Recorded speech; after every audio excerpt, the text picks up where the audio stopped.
नमस्कार, मैं रिया और आप देख रहे हैं डॉक्टर साहब के आज के इस वीडियो में हम हड्डियों से जुड़े कुछ सवाल करने वाले हैं। हम जानेंगे कि आखिर किसी एक्सीडेंट में या फिर किसी तरह के ट्रॉमा में हड्डियां अगर चूर हो जाती हैं तो इसमें एक इलाज क्या है, किस तरीके से बचाया जा सकता है और इंसान अगर चल फिर सकता है तो किस तरीके से चल फिर सकता है, क्योंकि हड्डियाँ चूर हो गई हैं, इसमें कितना रिस्क है, ये हम सब कुछ जानने वाले हैं।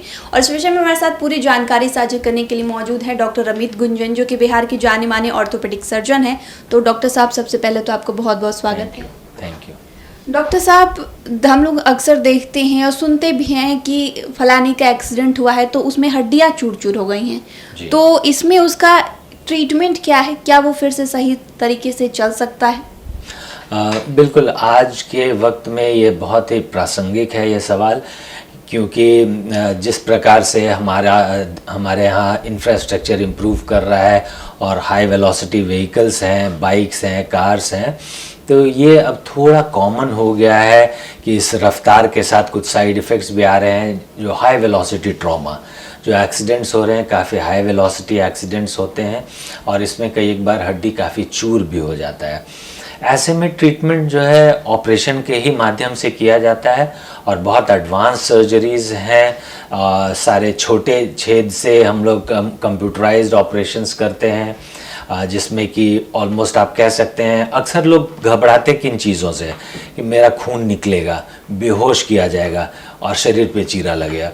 तो ये तीनों ही के सल्यूशंस आज के डेट में हम लोगों के पास हैं कि हम लोग कंप्यूटराइज्ड ऑपरेशंस करते हैं ऐसे चूर हड्डियों का, बहुत छोटा चीरा दे करके फिर small incisions, minimally invasive rod plates जो भी हैं हम लोग डाल देते हैं। दूसरा है कि बेहोश नहीं किया जाता है। अधिकतर ऑपरेशंस हम लोग करते हैं रीजनल एनेस्थीसिया में। जैसे पैर का ऑपरेशन का ज़रूरत है तो कमर में एक सुई दे करके नीचे के हिस्से को एनेस्थेटाइज कर दिया, सुन कर दिया और ऑपरेशन हो गया। हाथ में भी ज़रूरत है तो गले के पास में ब्रैकियल ब्लॉक्स दे दिया और हाथ को सुन करके ऑपरेशन कर लिया, तो बेहोशी का भी कोई खतरा नहीं है। रहा सवाल कि ब्लड का लॉस होता है, तो इसके लिए भी हम लोग गैजेट्स यूज़ करते हैं। बहुत एडवांस गैजेट्स हैं, न्यूमेटिक टूर्निकेट्स हैं, जिसको लगा करके अगर हम ऑपरेशन करते हैं तो मानकर चलिए एक बूंद खून भी नहीं निकलता है। तो ना ये चीरा पड़ा, ना ही बेहोश हुआ, ना ही खून का लॉस हुआ। इसलिए ऐसे चूर हड्डियों के लिए भी बहुत ही साइंटिफिक तरीके से बहुत एडवांस कंप्यूटराइज्ड ऑपरेशंस हम लोग करते हैं, इसलिए बहुत अच्छा आजकल रिजल्ट्स हम लोग दे पाते हैं। डॉक्टर साहब, जब ऑपरेशन की बात आ जाती है, हड्डियों की ऑपरेशन की बात आ जाती है, तो रॉड लगाया जाता है इंफ्रैक्चर में, ये सारी चीज़ें इस्तेमाल की जाती हैं। तो ऐसे में बहुत सारे लोगों में ये दुविधा भी होती है कि आखिर ये होता क्या है? जी, ये बहुत कॉमनली पूछा जाता है कि किस प्रकार का रॉड लगाया जाएगा। रॉड्स यूजुअली दो तरह के होते हैं, एक स्टील होता है, एक टाइटेनियम होता है। अलॉय होता है, 316L बोलते हैं बेसिकली, और एक दूसरा हो गया टाइटेनियम। तो जो एडवांस वैरायटी के होते हैं रॉड्स, वो टाइटेनियम के होते हैं और उसमें भी बहुत सारे टेक्नोलॉजीज से आजकल इस प्रकार के रॉड्स भी आ रहे हैं जो हम लोग लगाते हैं, मिनिमली इन्वेजिव टेक्निक से लगाते हैं। और एक सवाल अक्सर आता है लोगों का कि इस रॉड को लगाने के बाद निकालना है या नहीं निकालना है। तो हम लोग बहुत एडवांस रॉड्स लगाते हैं। अगर पेशेंट का रिक्वायरमेंट है या डिमांड है कि उसको निकाल दीजिए तो हम लोग निकालते हैं, अदरवाइज हमारे रॉड्स को निकालने की आवश्यकता नहीं होती है।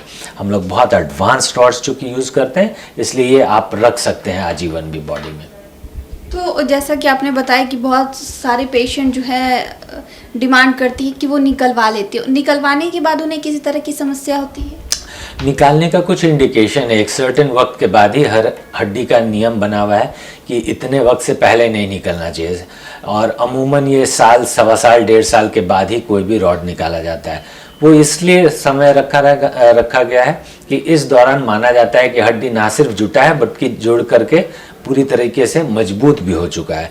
जब हड्डी मजबूत हो गया है तो उस रॉड का अब काम कुछ भी नहीं है शरीर में, वो बस यूं ही पड़ा हुआ है, तो उसको निकाल भी सकते हैं। तो ऐसे केसेस में अगर हम रॉड को निकाल देते हैं तो कोई भी प्रॉब्लम पेशेंट को बिल्कुल नहीं होता है। डॉक्टर साहब, अगर बात रॉड लगाने के बाद चलने फिरने की हो, क्योंकि हड्डियाँ पूरी चूर हो गई हैं और रॉड लगाया गया है, तो चलने में किसी तरह की परेशानी? हम लोग जो रॉड्स लगाते हैं ये अगेन दो वैरायटी के हैं। एक होते हैं जिसमें कि हड्डी को जोड़ने में मदद करने के लिए जो होते हैं, और एक होते हैं कि उस हिस्से को रिप्लेस कर दिया गया। तो रिप्लेसमेंट जो करते हैं उसको, उस रॉड को प्रोस्थेसिस कहते हैं। वो लगाया ही इसलिए जाता है कि एक हिस्सा वो जुड़ने के योग्य नहीं था, उसको हटा दिया जाता है और हमेशा के लिए उसके एवज में कुछ कृत्रिम हम लोग रॉड लगा देते हैं जो कि प्रोस्थेटिक रिप्लेसमेंट होता है।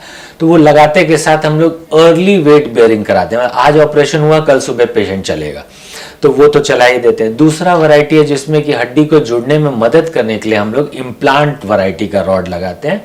इसमें भी हम लोग चाहते हैं early ambulation and rehabilitative measures, मतलब इसमें भी आज ऑपरेशन हुआ, कल सहारे के साथ हम लोग शुरू कर देते हैं। तो आजकल लगभग जो भी ऑपरेशंस होते हैं उसमें वेरी अर्ली हम लोग वेट बेयरिंग कराते हैं। ठीक है, वो टच डाउन गेट हो सकता है, केवल पैर छुआ सकते हैं, हल्का वजन दिला सकते हैं, लेकिन अमूमन ऐसे सर्जरीज जो भी हम लोग पैर के करते हैं उसमें अगले दिन चलाते हैं। तो आप डॉक्टर अमित गुंजन को सुनाए थे जिन्होंने पूरी जानकारी हमारे साथ साझा की है कि अगर किसी का हड्डियां चूर चूर हो जाएं तो उसके लिए वो क्या कर सकता है, किस तरीके से बचाव कर सकता है और तुरंत ही चलने के लिए वो क्या कर सकता है। तो फिलहाल के लिए इतना ही। चैनल को सब्सक्राइब कर ले, फेसबुक पेज को लाइक कर ले, साथ ही डॉक्टर साहब से आपके क्या सवाल है हमें कॉमेंट करिए, मेल के माध्यम से भेज सकते हैं। वीडियो देखने के लिए आपका शुक्रिया।